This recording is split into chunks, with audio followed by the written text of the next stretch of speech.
আলপনা দেওয়ার কাজে লেগে পড়ি।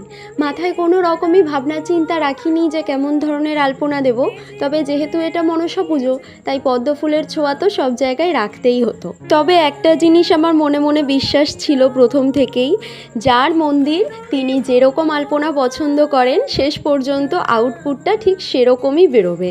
গত বছরই প্রথম আমি আলপনা দিই।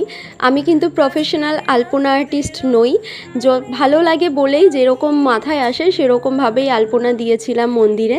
তবে প্রথম থেকেই দেখে আজকে সবাই বলেছিল যে গত বছরের আলপনাটা বেশি ভালো হয়েছে, কিন্তু শেষ পর্যন্ত সবাই বলল যে না, এই বছরের আলপনাটা বোধহয় আরও বেশি সুন্দর হয়েছে।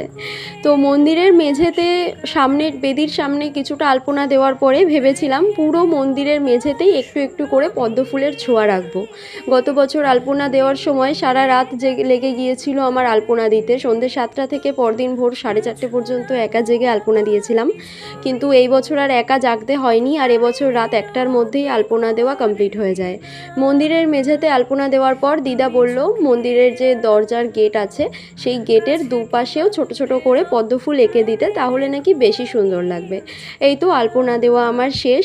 এবার চলো তোমাদেরকে পুরো মন্দিরটা ঘুরে দেখাই। তোমরা জানিও অবশ্যই যে কেমন লাগলো আলপনাটা।